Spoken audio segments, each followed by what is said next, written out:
Welcome.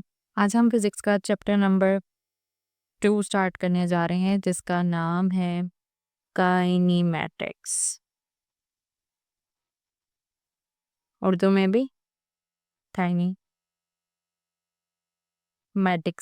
ही कहा जाता है। ठीक है, सबसे पहले अब हम बात करते हैं कि आपने 8th क्लास में क्या पढ़ा था। साइंस, आपका एक साइंस का सब्जेक्ट था जो कि अब आगे 9th क्लास में डिफरेंट सब्जेक्ट्स में डिवाइड हो गया, जिसमें से एक है फिजिक्स, दूसरा आपका chemistry, bio, so on, math और कंप्यूटर साइंसेस। ठीक है, फिजिक्स के बारे में जो मेन चीज़ें थी वो हमने चैप्टर नंबर 1 में पढ़ी।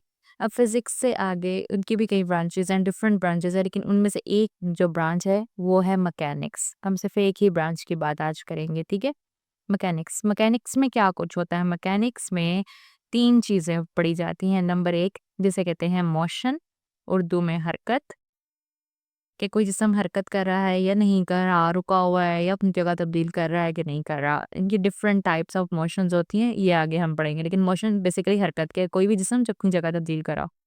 दूसरा पॉइंट हम उसमें पढ़ते हैं उसके कॉजेज़, यानी कि उसकी वजूहात क्या-क्या है, ठीक है? और जो उसका थर्ड पॉइंट है, उसका थर्ड पॉइंट बनता है कि उसका इम्पैक्ट क्या आ रहा है, उसका असर क्या है, ठीक है? हम 3 चीज़ों पे चलते हैं। नंबर 1 क्या है? उसका मोशन यानी कि उसकी हरकत।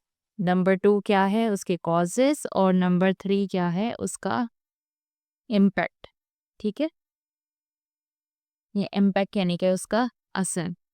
ओके, अगर हम मज़ीद बात करें इन सभी मैकेनिक्स में हम 3 चीज़ों के बारे में बात करेंगे, लेकिन मैकेनिक्स की भी आगे 2 ब्रांचेज़ हैं। फिज़िक्स की ब्रांच थी मैकेनिक्स, मैकेनिक्स के आगे 2 ब्रांचेज़ हैं। एक को कहते हैं काइनेमैटिक्स और एक को कहते हैं डायनामिक्स। हमारा ये जो चैप्टर है वो काइनेमैटिक्स से रिलेटेड है, अगला चैप्टर डायनामिक्स से रिलेटेड है। काइनेमैटिक्स में क्या होता है? काइनेमैटिक्स में भी हम मोशन के बारे में ही पढ़ते हैं, लेकिन हम उसके कॉजेज़ और इम्पैक्ट्स ये दोनों नहीं पढ़ते। हम किसके बारे में पढ़ते हैं? मोशन के बारे में। ना कॉजेज़ पढ़ेंगे ना इम्पैक्ट। डायनामिक्स में क्या करेंगे? हम मोशन के बारे में पढ़ेंगे, ठीक है? उसके कॉजेज़ के बारे में भी पढ़ेंगे कि क्यों कोई जिस्म हरकत करता है और कोई जिस्म क्यों हरकत नहीं करता, और इसके साथ उसके इम्पैक्ट्स के बारे में भी हम डिस्कस करेंगे। तो काइनेमैटिक्स और डायनामिक्स में यही फ़र्क है, ठीक है? डायनामिक्स को भी ऐसे ही उर्दू मीडियम में लिखा जाता है डायनामिक्स, ठीक है?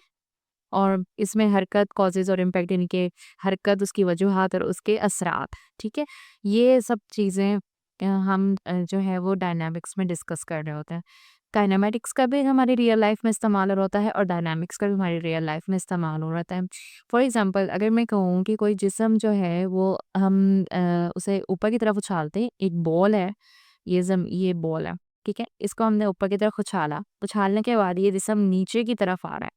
तो ये नीचे, अब हमने इसकी अगर सिंपल हरकत की बात करें कि अगर हम इसको सिर्फ डिफाइन करें कि जी ये बॉल है, इसको ऊपर उछाला, ये ऊपर चली गई और वापस नीचे आ गई। लेकिन अगर हम ये भी कहें कि एक बॉल को जब उछाला जाता है वो एक खास हद हाइट पे, बुलंदी पे जाने के बाद वापस आ जाती है, क्यों? तो जब हम बात कर देंगे कि क्यों की, तो वो डायनामिक्स इन्वॉल्व हो जाएगा, और जब हम सिंपल उसे बयान करेंगे जी वो ऊपर गई और वापस नीचे आ गई, तो वो काइनेमैटिक्स में आ गया। जिस चीज़ में हम उसके कॉजेज़ को पढ़ेंगे तो वो वहाँ पे, जैसे कि एक और एग्जांपल हम लेते हैं कि हम कहते हैं कि एक गाड़ी जो थी वो मुनासिब रफ्तार से चल रही थी। एक मतलब एक गाड़ी थी वो 5 किलोमीटर की प्रति घंटे की रफ्तार से चल रही है, और उसने ब्रेक लगाई और वो रुक गई, ठीक है? लेकिन अगर हम इसमें भी लफ्ज़ इस्तेमाल करें कि वो क्यों रुक गई? अगर तो हमने सिंपल सिर्फ़ इतना कहते हैं कि वो गाड़ी चल रही थी, ब्रेक लगी और वो रुक गई, तो वो काइनेमैटिक्स में आ गई। लेकिन ब्रेक लगने से वो क्यों रुक गई, रीज़न क्या थी और रुकने के बाद इस पे क्या असर हुआ, वो किसमें आ जाएगा? डायनामिक्स में। इसी तरीके से अगर हम कंप्यूटर सिस्टम में बात करते हैं और कंप्यूटर में हम गेम्स बनाते हैं और वो जी उसको इतनी स्पीड मिली और वो चल पड़ा। लेकिन अगर हम कहेंगे सामने कोई और ये गाड़ी थी वो चल रही थी और गेम में चलती जा रही है, लेकिन आगे से किसी और पर्सन ने यहाँ पे इसके ऊपर फ़ोर्स लगा दी। जब फ़ोर्स लगाई तो ये रुक गई। अब फ़ोर्स लगने से क्या हुआ, वो क्यों रुक गई, किस वजह से हुआ, वो डायनामिक्स में आएगा। लेकिन अगर हम सिर्फ़ इतना कहेंगे वो हरकत कर रही थी तो वो किस में आएगा, काइनेमैटिक्स में आएगा। तो हमारी लाइफ़ में काइनेमैटिक्स और डायनामिक्स दोनों साथ-साथ चल रहे हैं। जैसे कि छत पे पंखे चल रहे हैं, हम कहते हैं बटन ऑन किया तो पंखा चल रहा था, लेकिन बट पंखे को चलाने के लिए जो फ़ोर्स है, ड्राइविंग फ़ोर्स है, वो कौन-सी है, वो क्यों है, उसने क्या असर किया, बंद करने से क्यों हुआ, क्या इम्पैक्ट आया, वो सारी चीज़ें हमारे डायनामिक्स में आ जाएँगी, ठीक है? आई होप कि आपको ये क्लियर हो गया होगा इंट्रोडक्शन। Thank you.